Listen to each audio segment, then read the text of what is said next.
कविता अमावास्यार चंद्र कवि विजय कुमार मुदुली। महान औपन्यासिक एवं मोर प्रिय उपन्यास अमावास्यार चंद्र यह मु एक कविता रूप देछि।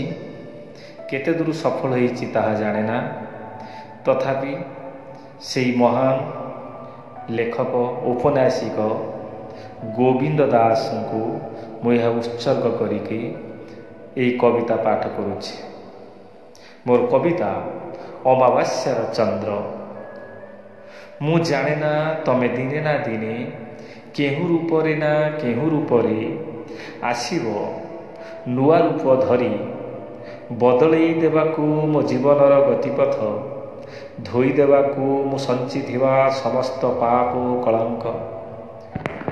तमे सिना धरिनेल मु तुम प्रेमिक हेले मने रख ए मर्त्यरे अक्षम मु तुम पाई गढ़िबाकू पुण्यर साम्राज्य।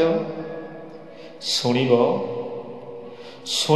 मोर अछि विजय पाई आग्रह ना पराजयर भय, ना अछि जंत्रणा न अनुशोचना, ना भाग्य विरुद्धरे विद्रोह, ना काहा निकटरे आत्मसमर्पण।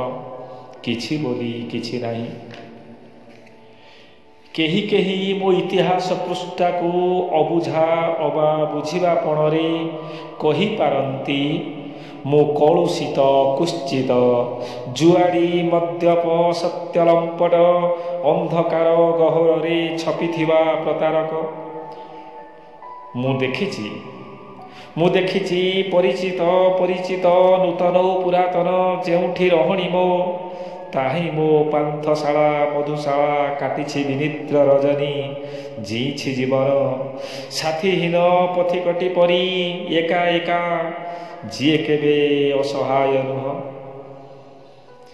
मु संसार बेढ़िरू मुक्त बोली विस्तीर्ण आकाशर कार्पेट उपरे एका एका नक्षत्रटी परी प्रेमर आकर्षण की प्रतारणा निभेई पारे ना ज्योति मोर दीप्तिमान सेमती मो अजेयपणरे जीए जाने मूल्य दे पारिले संसारर सबु द्रव्य मिले।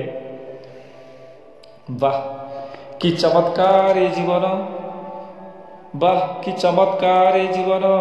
जी साथीहीन बंधुहीन पितृमातृहीन जी थाए निर्विकार कामनार विनाश ही दुखर विनाश।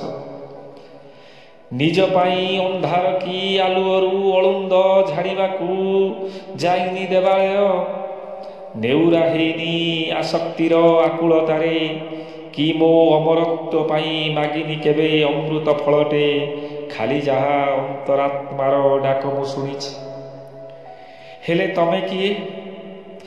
तमे किए कौन तम परिचय जार धर मलिन ओ शुष्क आखिरे आखिए असहायतार स्वर ओ मौला आंगुली रे निर्लिप्त निवेदन।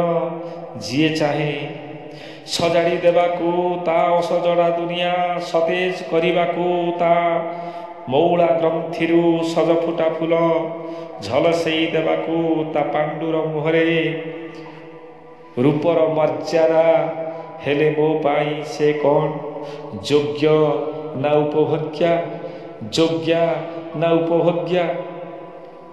से तरुणी पाई मोर एक भिन्न अनुभव जहाँ असत्य बेला भूईर बालीघर परी एक मिछ रात्रिर स्वप्न परी पृथ्वी ओ आकाशर मिलन परी मरण ओ जीवनर क्रूर संपर्क परी। अथच एपरी काहींकी अकस्मात सबु घटी जाए मो पाप कोल आश्रा दिए एक निर्जीव निस्तेज मथा को जो मथा भिन्न एक सिहरण करे प्रेमर अनुग्रहर जमठू आत्मा को फेरे आनिबार अदम्य उद्यमर ओ मानविकतार प्रचंड प्रतिश्रुतिर। जी अहर शुणिथिला मृदु संगीतर झंकार आदि शुणे मृत्यु संगीतर स्पष्ट आकुल किए ता निजर। लिपस्टिक बोला उत्तेजित ओष्ठ नायक निरीहपणर असहाय धर ସଦ୍ୟ କଜଳ ବୋଳା କମ୍ପିତ ନୟନ ଯୁଗଳ ନା ଆଖିପତା ତଳେ ନିଷ୍ଠୁର ନିୟତି ବୋଳି ଦେଇଥିବା କଳା ଛାଇର ଦାଗ। ବାଃ ବାଃ ଈଶ୍ୱର ବାଃ, ଯିଏ ବିତେଇ ଦେଉଥିଲା ତରୁଣୀମାନଙ୍କ ସହ ଉଲଗ୍ନ ରାତ୍ରି, ସେମାନେ ଆଜି ତା ପାଇଁ ଗନ୍ଧହୀନ ସ୍ୱାଦହୀନ ଓ ମାଂସପେଶୀର ମାମୁଲି ପ୍ରଦର୍ଶନ। କାହା ପାଇଁ ଜୀବନର ନିର୍ଜନତା ଭିତରେ ଏତେ ଉଦ୍ବେଳନ, ଏତେ ଭାବାନ୍ତର, ଯାହାର ଅନ୍ତିମ ମୁହୂର୍ତ୍ତ ଆଗତ ପ୍ରାୟ କେଇ ସେକେଣ୍ଡର ନିର୍ବାପିତ ଶିଖାଟିଏ ପରି। ମୁଁ ଅପରାଜିତ, ମୁଁ ଅପରାଜିତ, ଯିଏ ପ୍ରଦକ୍ଷିଣ କରିପାରେ ବୋମ ଜାନେ ପୃଥିବୀ ଓ ଆକାଶ ଏକକାର କରି। ଅଥଚ ଆଜି କାହା କଥା ଭାବି ଝୁରି ହୁଏ। ମୁଁ କ'ଣ ସତରେ ତାକୁ ଭଲ ପାଏ? ଏଇଥିପାଇଁ ମୁଁ ଝର୍କା ଫାଙ୍କରେ ଆବିଷ୍ଟ ହେଇ ଚାହେଁ କିଟି କିଟି ଅନ୍ଧାରକୁ, ମ୍ଳାନ ଦିଶୁଥିବା ନକ୍ଷତ୍ରମାନଙ୍କୁ ଓ ଜ୍ୟୋତ୍ସ୍ନାର ଅସ୍ପଷ୍ଟତାକୁ, ଆଉ ସେଇ ଅସ୍ପଷ୍ଟ ଜ୍ୟୋତିରେ ଉଦ୍ଭାସିତ ହେଉଥିବା ତା ମ୍ଳାନ ଓ କ୍ଷୀଣତର ମୁଖମଣ୍ଡଳକୁ। ଯିଏ ଅପେକ୍ଷା କରିଛି ମତେ, ଯିଏ ଅପେକ୍ଷା କରିଛି ମତେ। ମୁଁ କ'ଣ ସତରେ ତା କଳ୍ପନାର ରାମଚନ୍ଦ୍ର, ନା ସହସ୍ର ଗଣିକାଙ୍କ ମନର ମଣିଷ? ମୋ ପାଇଁ ସିଏ କ'ଣ ସମ୍ରାଟ ଆକବରଙ୍କ ନୃତ୍ୟଶାଳାର ଅନାରକଲି, ନା ସମାଧି କକ୍ଷରେ ସଲିମକୁ ଝୁରି ଝୁରି କୁହୁଳୁଥିବା ଅତୃପ୍ତ ପ୍ରେମ କାହାଣୀ? ଆଜି ପ୍ରଥମ ଓ ଅନ୍ତିମ ଅନୁଭବରେ, ଆଜି ପ୍ରଥମ ଓ ଅନ୍ତିମ ଅନୁଭବରେ ମୁଠି ବୋଳି ଦେଇଛି ପ୍ରେମ ରଙ୍ଗ, ଯେଉଁ ରଙ୍ଗରେ ମୁଁ ଦୁନିଆ କିଣିବି ଯମରାଜଙ୍କଠୁ ତା ଆତ୍ମାକୁ ଫେରେଇ ଆଣିବି। ତେବେ ଯାଇ ହେବି ମୁଁ ଅଜୟ ଅମର ମୃତ୍ୟୁଞ୍ଜୟ ଅମାବାସ୍ୟାର ଚନ୍ଦ୍ର ପରି, ଖାସ୍ ତା ପାଇଁ, ମୋ ମନୀଷା ପାଇଁ। ହଁ ମୁଁ ପାରିଲି ନିଜ ହସ୍ତରେ ଫିଙ୍ଗି ଦେଇ ମହୋଦଧିରେ ମୋ ସୃଷ୍ଟିର ସମଗ୍ର ସାମ୍ରାଜ୍ୟ। ଜୀବନର ଅନ୍ତିମ ବାଜି ଲଗେଇ ଜୁଆ ଓ ରେସକୋର୍ସ ବାଜି ପରି ଜୟ ପରାଜୟକୁ ଭ୍ରୂକ୍ଷେପ ନ କରି ଟେକିଦେଲି ପାପ ସଞ୍ଚିତ ସମସ୍ତ ପୁଞ୍ଜି, ମାନବିକତାକୁ କ୍ରୟ କରି। ମୋ ମନୀଷାର ଆରୋଗ୍ୟ ହିଁ ମୋ ତ୍ୟାଗର କାରଣ, ଯେଉଁ ତ୍ୟାଗ ଏକ ପାପର ସାମ୍ରାଜ୍ୟ ଓ ବିସର୍ଜିତ ଏକ କଳଙ୍କିତ ଜୀବନର କୁଶ୍ଚିତ ଅଧ୍ୟାୟ। ଯଦି ମୁଁ ପଚାରେ ମୋ ମନୀଷାକୁ, ମନୀଷା ପାପ କ'ଣ ଜାଣ? ଉତ୍ତର ତ ନିଶ୍ଚୟ ମିଳିବ। ପାପ କହିଲେ ଯାହା ଜଗତ ବୁଝେ, ଯେପରି ଜଗତ ବୁଝେ ପୁଣ୍ୟ। ପାପ ଓ ପୁଣ୍ୟ କଟାକଟି ହେଇ ଭାଗ ଶେଷ ହୁଏ ଶୂନ। ଏହି ଶୂନ ଫଳାଫଳକୁ ହୁଏତ କୁହାଯାଇପାରେ ମୃତ୍ୟୁ, ଯାହା ପରେ ଆଉ ପାପ କରିବାକୁ ପଡ଼େ ନା ପୁଣ୍ୟ। ଏହା ହିଁ ତ ଚମତ୍କାର ମୋ ପୁରୁଷ ପ୍ରେମର, ଦାମ୍ଭିକତାର ଓ ଚରମ ତ୍ୟାଗର। ମୁଁ ଜାଣେ ମନୀଷା, ତୁମ ଦେହେ ଖେଳିଛି ସୌନ୍ଦର୍ଯ୍ୟର ଅପୂର୍ବ ଲହରୀ। ଯେଉଁ ସୌନ୍ଦର୍ଯ୍ୟର ପୁଷ୍ପର ଗନ୍ଧରେ ଆକୃଷ୍ଟ ହୋଇ ଭ୍ରମର ଗାଇବ ଗୁଣୁ ଗୁଣୁ ଗୀତ, କୋଇଲି ବି ବସନ୍ତ ଭୁଲିବ, ଆଉ ତୁମ ତନୁ ହେବ ପୁଲକିତ।